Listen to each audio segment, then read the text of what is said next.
이런 때 한번 먹고, 그 순간순간 매수가 들어오고 거의 뭐 10초, 20초 뭐 안에 팔고 나오고, 짧게 짧게 이거보다 더 짧은 텀으로도 매매할 수 있고요.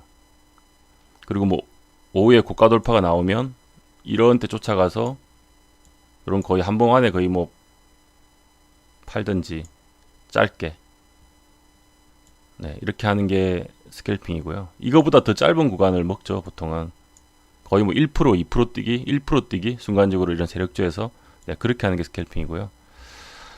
근데 기본적으로 스캘핑은 요즘에는 되게 스캘핑 하는 건데 피곤해요. 그래서 우리가 지향해야 될 거는 스캘핑보다는 일단 전업이시면 당연히 데이 트레이딩을 할 수 있어야 되고요. 소위 말하는 단타. 전업이면 필수고요. 데이 트레이딩. 직장인이면 이건 전업일 경우는 필수인데, 직장인이라면 주로 데이 트레이딩보다는 이게 수익 매매에 기반을 갖고요. 직장인이라면. 그리고 데이 트레이딩 같은 경우는 거의 종가 베팅 정도, 종배라고도 하죠. 종가 베팅 정도를 하는 정도의 매매를 많이 해요. 사실 전업 데이 트레이딩 하려면 장중에 계속 보고 있어야 되기 때문에 전업이 아니면 좀 하기 힘들고요. 물론 전업도 이건 다 하죠. 네, 전업은 다 하는 거고, 직장인은 이 정도만 하는 거죠. 수익 매매를 하든지 종배만 하든지, 뭐 중기 투자는 옵션이겠죠. 네, 그렇게 하면 되고요. 자, 그리고 매매를 할 때 장중에는 우리가 주식을 살 때 보면 이게 호가거든요. 매수를 할 때 이렇게 일단 지정가라고 해서 이렇게 지정가 매수법이 있고 시장가 매수법이 있어요. 매도도 마찬가지고요. 지정가라는 거는 특정 가격을 지정을 해서 이렇게 산다면 그 가격을 만약에 우리가 지정을 해놓으면, 아니면 매수에 지정을 해놓으면 이 가격이 오지 않으면 사지지 않는 걸 얘기하는 거고요. 근데 시장가라는 경우는 그거와 상관없이 이렇게 제시한 호가의 가장 현재 호가에 대해서 사고 팔고 하는 것을 시장가 매매라고 해요. 그 매수 우선순위는 시장가가 높은데 일반 이런 주식은 상관은 없는데, 예를 들면 급등주를 하면 막 급등주를 해버리면 뭐 이런 거 급등주겠죠. 네. 시장가로 하면 내가 원하지 않는 가격에 보다 훨씬 높은 가격에 매수를 할 수도 있고, 뭐 빅텍 이런 것도 급등주죠. 네. 내가 팔고 싶은 가격보다 훨씬 낮은 가격에 팔아버릴 수도 있는 거예요. 이게 막 급등락을 막 해버리면. 그래서 되게 이런 빨리 사야 될, 정말 꼭 사야 되는 게 아니면 지정가 매수를 해서 지정가를 지정해서 사는 게 더 안정적이죠. 효율적이고. 지정가 매매라고 해도 예를 들면 호가가 지금 이렇다고 치면, 만약에 내가 꼭 사고 싶으면 뭐 4,385에 걸면 4,385나 4,390에 매수를 걸다 치면 지금 4,370이 현재가잖아요. 그럼 이때 그냥 매수가 되는 거예요. 내가 써서 여기 걸더라고 해도 여기가 매수가 되는 거죠. 그래서 대신에 막 급등을 했는데 혹시 누가 여기 호가가 없어지고 확 급등을 해버리면 뭐 순간적으로 막 이까지 급등을 했어도 4,390 이상으로는 안 사지는 거고요. 그러니까 보통 때는 이제 이렇게 하기보다는 한호가 정도 위를 보통 이렇게 사고 싶으면 걸고, 팔리면 한호가 밑을 지정해서 팔죠. 네, 어쨌든 지정가 매수 매도가 있고 시장가 매수 매도법이 있다는 거. 네. 자, 그리고 주식을 매수하는 이 시점으로 보면 우리가 장중 매매라 그러잖아요. 시장을 장중에 하고 있을 때는 장중 매매는 장이 열리는 시간, 즉 지금은 9시부터 해서 3시까지죠. 우리가 3시 반까지죠. 9시부터 3시 3시 30분까지. 네. 이때가 장중 매매고요. 매매가 장중보다 아침에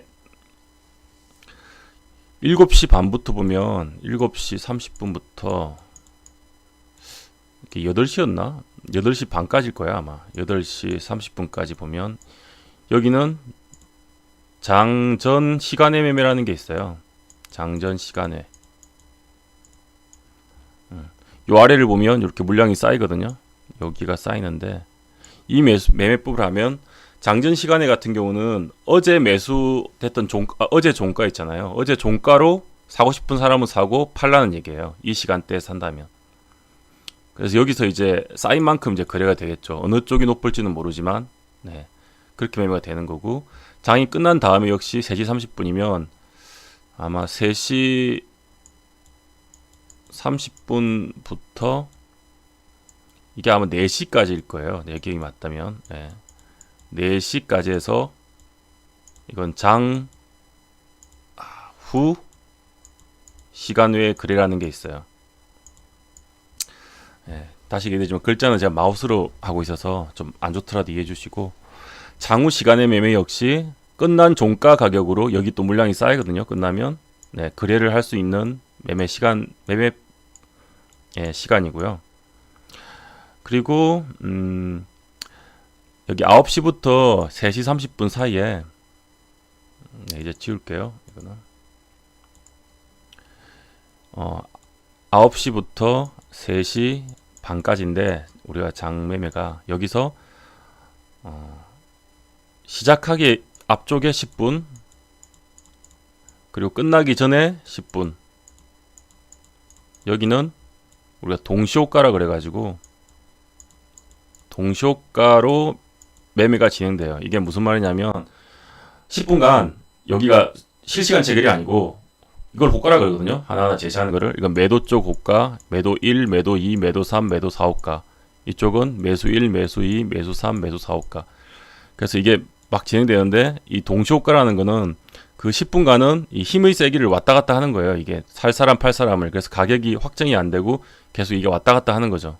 그러다가 10분이 딱 되는 순간 그 매수 매도를 힘의 중심값에 된 그 가격이 딱 결정이 되면서 이게 체결이 되는 거죠. 그런 게 10분씩 있고요. 그래서 이게 장 시작하기 전에 동시호가 10분, 끝나기 10분. 네, 그 동시호가 개념이 있습니다. 자, 그리고 그런 매매 시간대에 대해서 금방 얘기를 해봤고요. 다음은 뭐 그냥 매매를 하다 보면 많이 듣는 얘기인데 손절이란 개념이 있고 익절이라고도 하고요. 익절의 개념이 있고 그리고 청산이라는 얘기도 들을 거예요. 공부하시다 보면. 청산은 주로 이제 파생에 많이 쓰긴 하는데 어쨌든 같은 개념이라서 손절은 말 그대로 손실을 보고 정리를 한다는 개념이고요.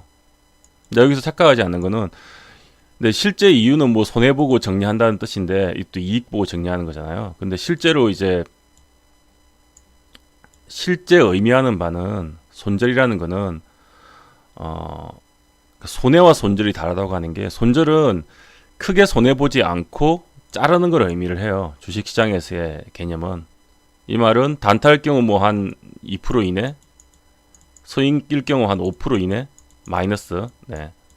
마이너스 5% 이내에서 뭐 이렇게 내가 생각했던 대로 안 갔을 때 청산은 이제 그 종목을 팔고 이제 비운다는 얘기거든요. 청산한다. 예, 그 얘기고요. 그래서 빨리 잘라버리고 다른 종목을 갈아타기 위해서 더 좋은 종목으로 네, 이 적은 퍼센트지에서 정리를 하는 걸 얘기하는 거고 익절 역시 그러니까 표는 이제 수익을 해도 익절이라고 할 수 있는데 보통 수익을 좀 크게 본 건 수익이라고 얘기를 하고요. 익절은 그냥 본전이든지 본전보다 한 1%, 뭐 아니면 0. 몇 프로, 거의 1%나 0. 몇 프로 아니면 한 2%그 안쪽에서 뭐 약간 수익을 먹고 자르는 거를 익절이라고 보통 얘기를 많이 해요. 네. 손절하고 나중에 어떤 분들은 막 손해보고 자른 걸 막 손절했다 이렇게 얘기를 하는데 그건 좀 다른 개념이고요. 그러니까 의미적으로는 맞는데 주식시장에서의 손절은 그렇게 왕창 손해보고 자르는 개념을 얘기하는 건 아니다. 네, 그걸 아시면 될 것 같고요. 청산은 수익을 보고 팔았던 뭐 손해를 보고 팔았던 청산했다고 표현을 하면 이게 선물 같은 거래할 때 청산했다고 얘기를 하는데 주식도 쓰니까 같은 개념으로 받아들이시면 되고요. 네, 이런 얘기가 용어가 있고, 그리고 우리가 하다 보면 듣는 얘기 중에 물타기가 있고, 물타기라는 개념이 있고요. 이런 말이 있고, 불타기라는 말이 있어요. 불타기. 물타기라는 거는 그냥 안 좋은 용으로 이게 쓰이는 건데, 약간 원래는 분할 매수를 해야 되나, 내가 눌림 매매를 할 때 눌림 같은 목을 매매를 하면 분할 매수를 해서 잡기도 하잖아요. 매수 자체가. 근데 이게 분할 매수는 뭐 언제 시간이 되면 분할 매수와 물타기의 차이에 대해서도 한번 얘기를 드리겠는데, 분할 매수는 이게 계획에 맞춰서 잡는 거예요. 계획에서 맞춰서. 그래서 탕 잡아서 이게 반등이 나오면 내가 단가를 낮춘 상태에서 수익을 내거나 본전에 나오는 걸 얘기하는 건데, 물타기는 그냥 뭐 계획이 없는 거죠. 그냥 보다가 빠지니까 막 사는 거예요. 예를 들면 이렇게 상패당했던 종목이라고 치면, 종목 선진 자체도 뭐 없는데 내가 그냥 샀으니까, 사고 나서 샀어요. 아, 밀리니까 또 사고 계속 반등 안 나오니까 나는 수익 아니면 안 나올 거면서 계속 사다가, 그럼 어떻게 되겠어요? 계속 내려간다 치면 결국은 살 돈 없어지고 하면 물려서 계속 이렇게 버티다가 반등 올 줄 알았는데 더 빠져버리면 끝나는 거예요. 손실을 엄청 크게 볼 수 있죠. 그래서 물타기는 사실 하면 안 되는 거고요. 하면 안 되고 조심해야 되는 개념이고, 물타기는 잘못하면 큰일 납니다. 네. 그래서 물타기는 안 하셔야 되고, 물타기와 분할 매수는 엄연히 다르다. 이건 하면 안 된다. 네. 아까 말했듯이 주식은 어느 정도 손절도 리스크 관리상 어느 정도 확정을 하는 게 좋은데, 그게 퍼센트를 못해도 5% 안쪽에서는 끊어줘야 되는 거예요. 내가 만약에 정말 뭐 가치 투자나 이런 거로 보고 기업을 매매하지 않는 이상은 이게 아니고, 내가 그냥 기술적인 부분 차트만 보고 들어간다, 수급을 보고 들어간다 이랬을 경우는 어느 정도의 미리미리 이렇게 대응할 라인을 정하고 해야 되기 때문에, 이 아무 맹목적인 물타기는 계좌를 크게 상하는 지름길이 될 수 있죠. 네, 그래서 물타기, 불타기 개념이 있고, 불타기는 그리고 반대 개념인데, 불타기는 특징이 수익이 났을 때 하는 거예요. 예를 들면 내가 잘 샀어요.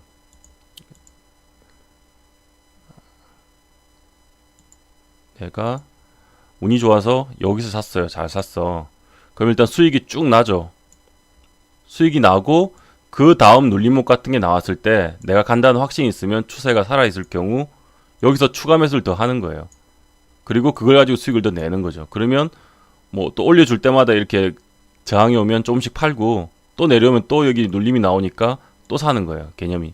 그러면 단가는 처음엔 여기지만 좀 올라가겠지만 내가 비중이 많이 늘어나니까 그게 계속 추세가 이어져 상승이 나오면 수익은 더 커지겠죠. 수익은 더 극대화가 되겠죠. 네, 이 개념이 불타기고요. 불타기란 얘기를 들으면 이제 이 개념을 생각하시면 되고, 이 불타기란 개념은 만약에 불타기를 한다고 해도 큰 전제는 뭐냐면, 이렇게 예를 들면 추세가 올라가면 내가 여기 사고 여기 사잖아요. 그러면 대응 라인 자체도 같이 올라가는 거예요. 뭐 여러 가지 방법이 있겠지만 이런 추세를 따라 대응을 하겠다 그러면, 내가 만약 여기 샀는데 주식이 이렇게 가다가 여기 반 팔았는데 나머지 못 팔고 빠질 수가 있잖아요. 끝나서. 그럼 여기서 남은 걸 다 청산하겠다, 그런 생각을 갖고 하는 게 불타기고요. 그래서 여기까지 내려오면 안 되는 거예요. 요 내가 산 가격까지 내려오면 안 되는 거예요. 그래서 수익을 극대화하기 위해서 하는 게 불타기 개념이다.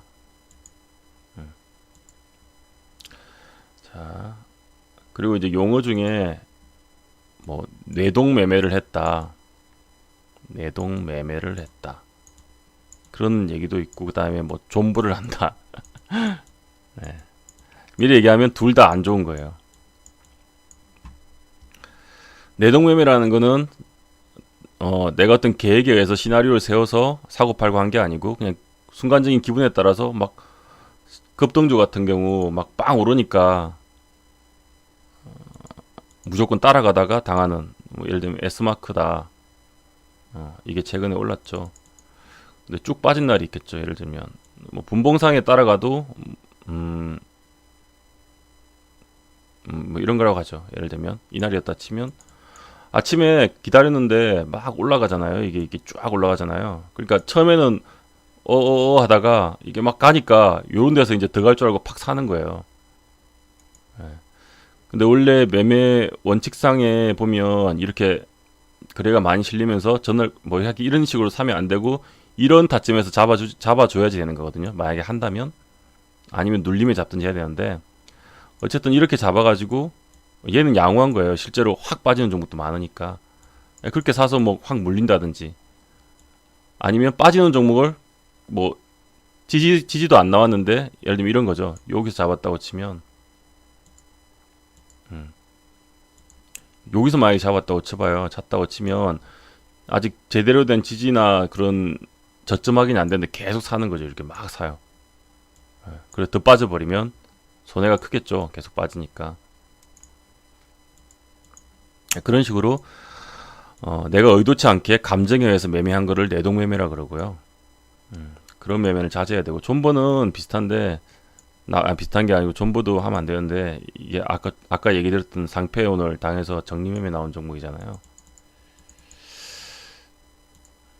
그냥 생각이 없이 그냥 무조건 버틴다는 거예요. 나는 그러니까 되게 주식에서 이런 자세 마인드는 되게 안 좋은데 나는 예를 들면 여기 샀어요. 뭐 좋은 뭐 정보 나온다고 해서 근데 물렸어. 계속 내려와서 이 주식이 이렇게 종목이 내려와요.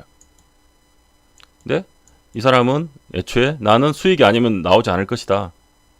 추매해. 네, 추매해요. 계속 막 이렇게 아까 말한 물타기를 계속해. 수익 아니면 안 나오겠다고 종목도 막 안 좋고 관리 종목이고 막 적자 엄청나게 이렇게 심한 적자 기업인데 불구하고 계속 버티는 거예요. 이게 좀 어는데 막 존하게 뭐 버티겠다 뭐 그래서 존버예요. 줄여서 주식에서 존버는 잘못하면 계좌 깡통 나는 지름길이 되죠. 이런 식으로 걸려버리면 오늘 이게 반대매매 정리매매 들어갔잖아요. 상패 한다고 계좌 박살나고 끝날 수가 있어요. 존버도 좋은 얘기는 아니다. 안 하시는 게 좋죠.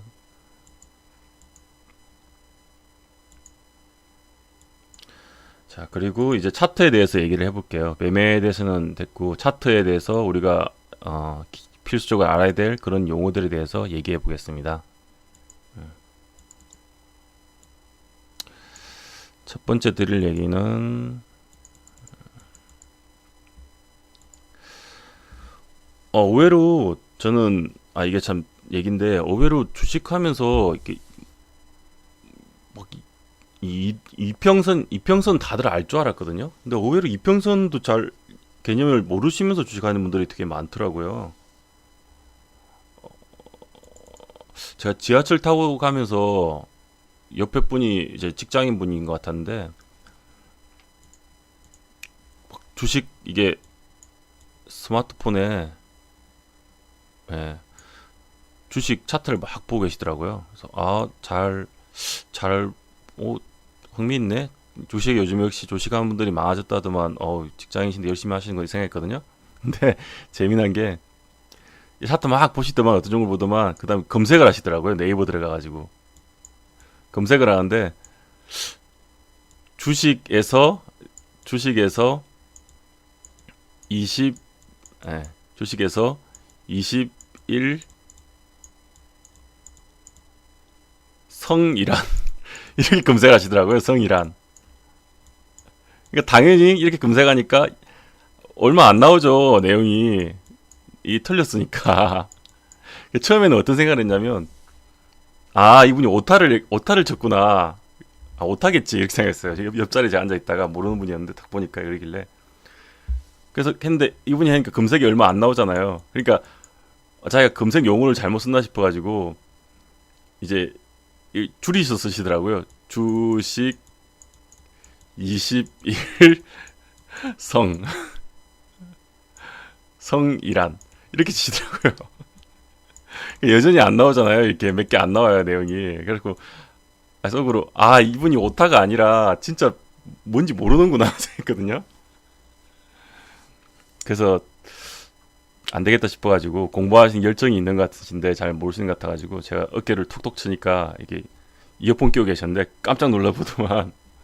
그래서 이거 21성이 아니고 20일 이거를 예, 선으로 검색해 보세요. 이렇게 얘기를 했어요. 20일 선으로 검색하세요.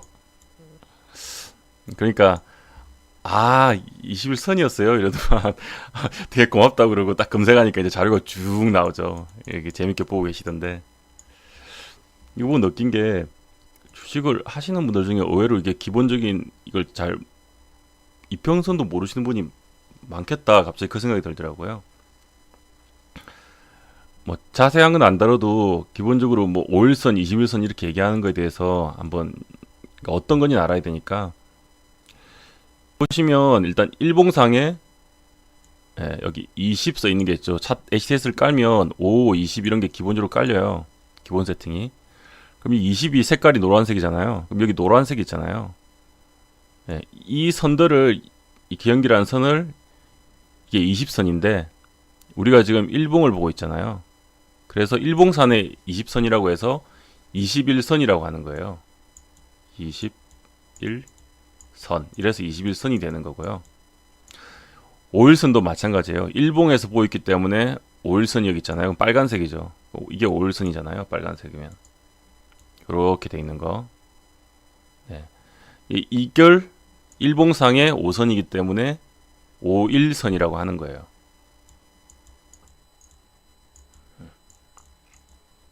이건 뭐냐면 개념은 이래요. 21선은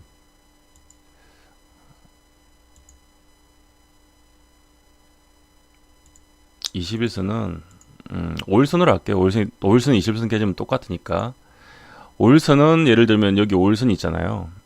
그러면 오늘, 어제, 그제, 그전날 하면 5일이잖아요. 5일. 5일 동안의 평균적인 그러니까 종가를 5를 나눈 값이에요. 오늘의 선이 되는 거예요. 그래서 그러니까 5일 동안의 평균가죠. 그래서 이게 이동평균선이라고 이걸 부르기도 해요. 이런 것들을 선을 이동평균선. 5일간의 평균가다. 21선은 그렇겠죠. 그럼 20일간의 평균가다. 평균가다. 그렇게 하시면 되고요.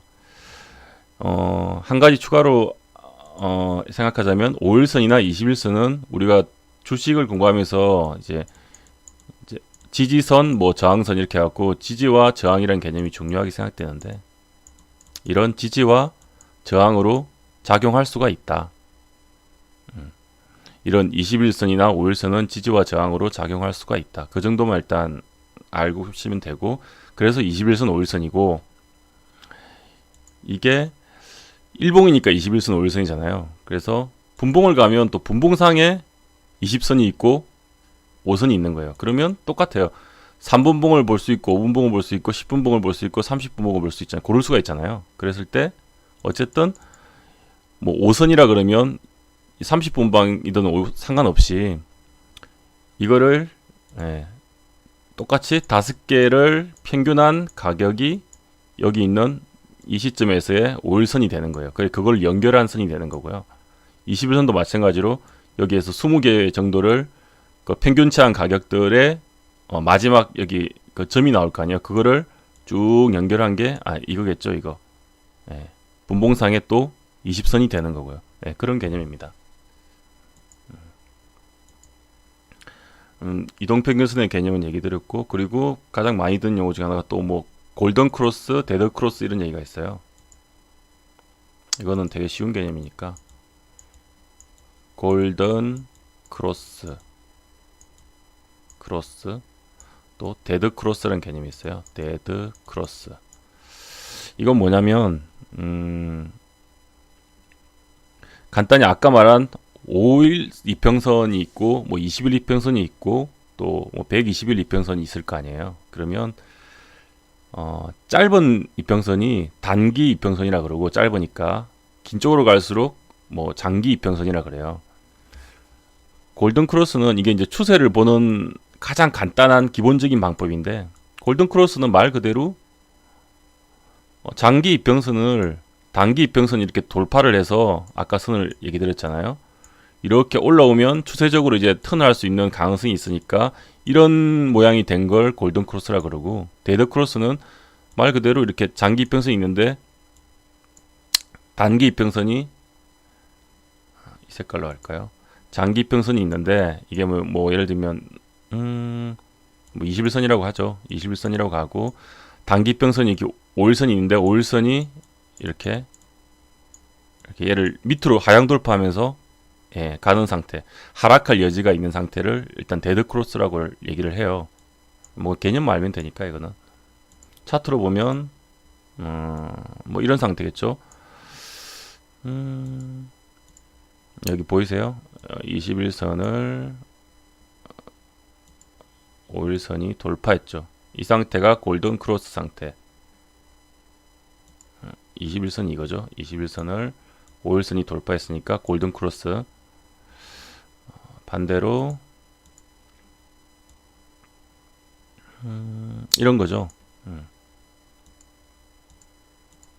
여기가 21선이었는데 5일선이 이렇게 밑으로 떨어졌죠. 데드 크로스. 이런 상태가 나면 이제 추세적으로 내려갈 확률이 높다는 거고, 아까처럼 되면 올라갈 확률이 높다는 거고요. 그래서 골든 크로스, 데드 크로스 개념이 되는 겁니다. 그리고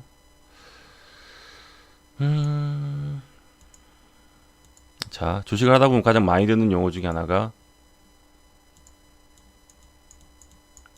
세력, 그리고 뭐 주포, 이렇게 표현을 하죠. 간단히 얘기하면 모든 주식에는 세력이라는 게 뭐냐면, 그냥 주식이 그냥 개인들만 그냥 매매를 하면 이렇게 막 급등이나 막 꾸준한 상승이 나오기가 힘들어요. 다 그냥 살랑살랑살랑 움직이면서 천천히 움직이지. 근데 막 급격히 올라가고 막 급격히 빠지고 하는 거는 다 어느 정도 이 세력이라는 부분이 연관이 됐다고 생각하시면 되고요. 세력이라는 게 별게 아니고 그냥 현재 심리를 주도하고 있는 큰 돈의 흐름을 움직이는 주체. 네, 주체. 그러니까 돈을 움직이는 주체라고 생각하시면 되고요. 어떤 게 있겠어요? 크게 구분을 하면 뭐 기관도 세력이 될 수 있고, 수급주나 대형주에서는 그리고 외인도 세력이 될 수도 있는 거예요. 예. 그리고 가장 이제 세력금 가장 와닿는 게 일반 테마주나 잡주에서는 이 개인 큰 손들, 개인 큰 손이나 아니면 뭐 부티크나 아니면 뭐 동호회나 그런 것도 뭐 동호회도 그렇고 부티크도 그렇고 기타 등등, 이것도 세력이 될 수 있죠. 근데 왜 우리가 챕 테마주 이런 게 보면은, 테마주에는 뭐 외인들도 기관들도 잘 못 들어오지만 이거 걔들도 이게 있어서 못 들어와요. 근데 테마주나 잡주 같은 데 보면 개인 세력들이 많잖아요. 그래서 그런 애들이 막 그 시총이 작으니까 적은 돈으로도 움직일 수가 있는 거예요. 그래서 테마주가 위험하다고 얘기를 하는 게, 흐름을 잘 타면 좋은데 보통은 이게 급등락이 심하니까 이 흐름을 잘못하면 크게 손실을 볼 수 있어요. 짧게. 그래서 주로 그런 데서 이제 잡히는 게 개인 세력들이고, 이 수치를 보면 이제 이 밑에 보이시나요? 외국인이나 기관이 매매한 것들은 이렇게 잡히는데, 아까 말한 테마주들을 보면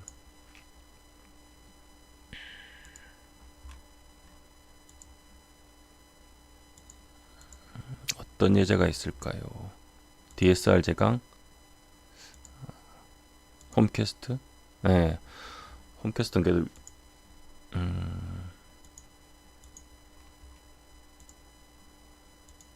우리들 이런 거 볼까요? 네, 자, 이걸 한번 보시면 우리들 휴브레인도 대표적인 테마주고 정치주잖아요. 근데 이런